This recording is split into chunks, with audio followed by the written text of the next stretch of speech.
Day 35 on the Florida Trail.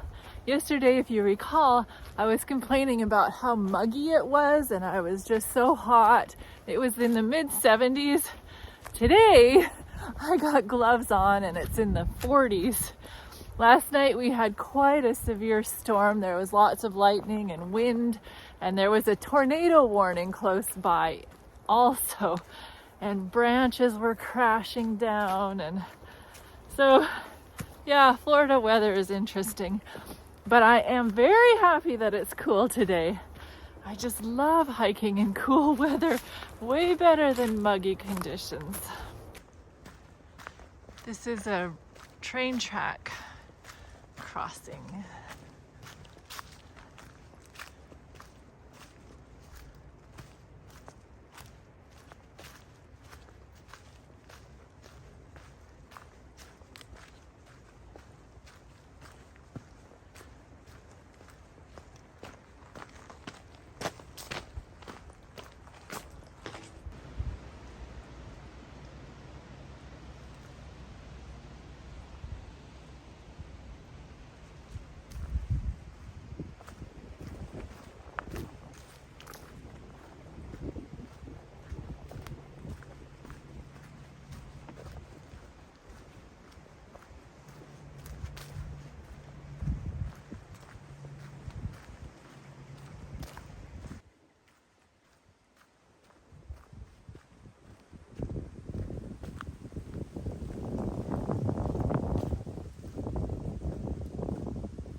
This is actually the Withlacoochee River, which is a tributary to the Suwannee.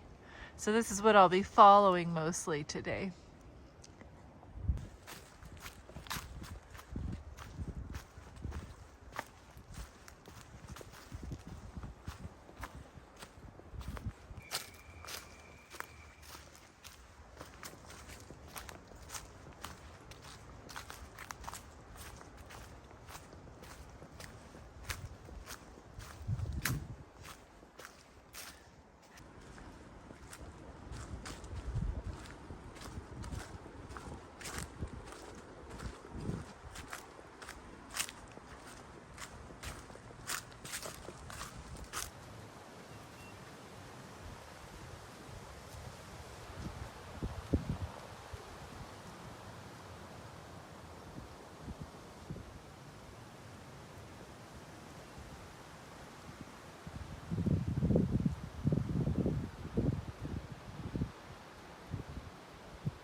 Very nice bird's eye view.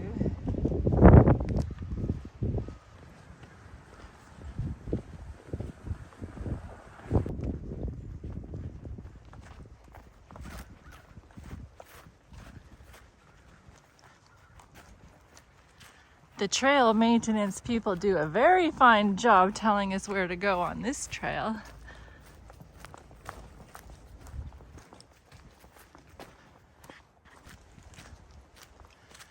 Whoa, all kinds of signals here.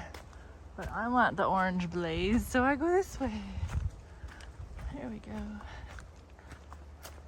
Less than an hour ago, I was over on that side. This is also known as the Big Oak Trail. I want to see this big oak.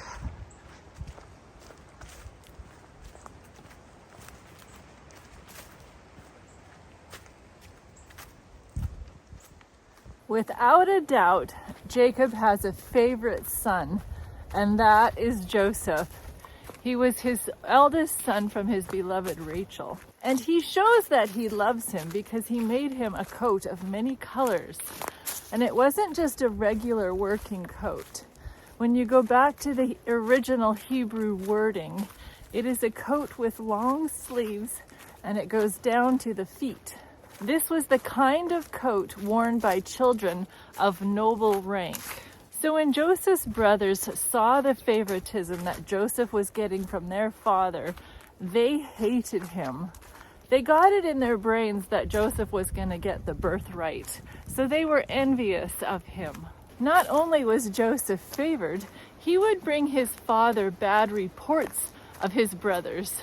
Now, these reports may have been true, but he did himself no favors by being the family tattletale.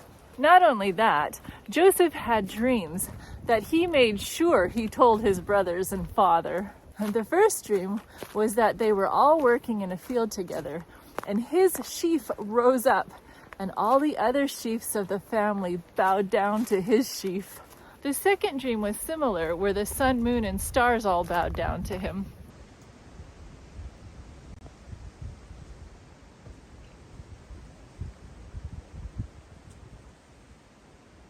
So his brothers hated him all the more and said, "Shall you indeed reign over us or have dominion over us?"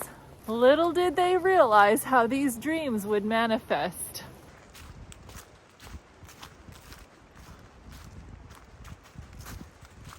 Because Jacob had large herds, his sons had to travel around with them finding pasture land, and they were gone for a few months to the area of Shechem. This was the area where his sons slaughtered all the males in the city, so he was worried that something had happened to them.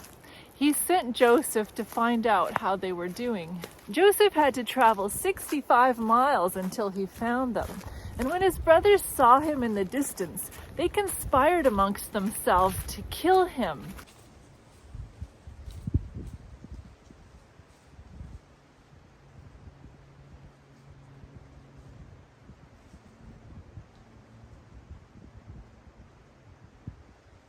Reuben, the oldest, didn't like the idea, so he persuaded them to just cast him into a pit, and then later he would secretly rescue him and send him back to their father. When Joseph came to his brothers, they grabbed him and stripped him of his coat of many colors and threw him into a deep pit where there was no water and there was no way that he could climb out. And then they just sat down and ate their meal. As they were eating, they looked up and saw a caravan of Ishmealites on their way to Egypt, carrying balm, spices, and myrrh.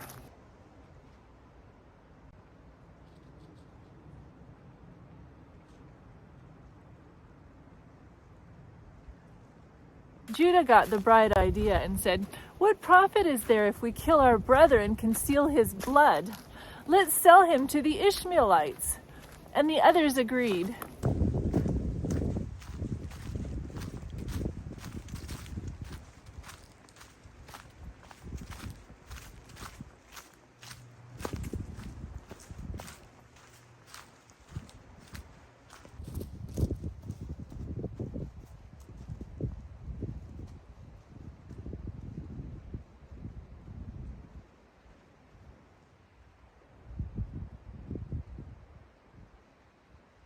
So when the traders passed by, they pulled Joseph out of the pit and sold him to them for 20 shekels of silver. And Joseph was on his way to Egypt. The going rate for slaves in Egypt at that time was 30 shekels of silver, so they stood a chance to make a profit with him. Then they took Joseph's coat and dipped it in blood and took it to their father and said, "We found this. Do you know whose it is?" Immediately Jacob recognized that it was Joseph's, and he said, "A wild beast has devoured him. Without a doubt, Joseph has been torn to pieces." Then Jacob put sackcloth on and mourned for his son many days. His children tried to comfort him, and he would not be comforted. He wept a lot and said that he would go down to the grave just like his son. Do you remember how Jacob deceived his father by putting on Esau's clothing? And now once again he is being deceived, this time by his sons. Jacob truly has been through so much grief because of his deception. There's the train tracks that I passed under a while back. Isn't this a pretty scene?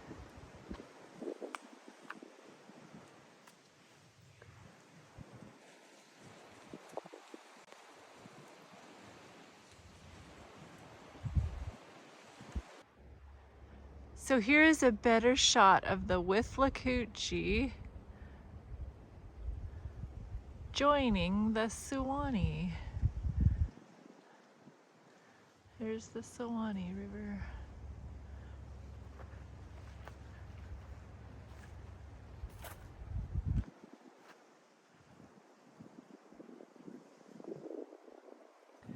And now I'll be walking along the Suwannee River for the rest of the time. Okay, let's see what this big oak tree is all about. It's a little detour on our road today, but sometimes little detours give huge surprises. Oh, there it is. That is massive. Wow. They say it takes 6 people to wrap their arms around it. Wow, that is cool.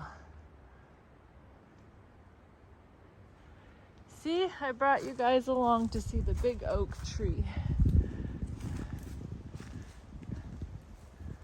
Glad he's alive and well.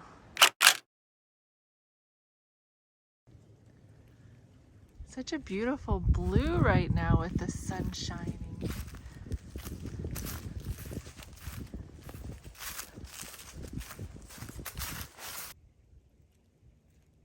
Just chilling in the sun.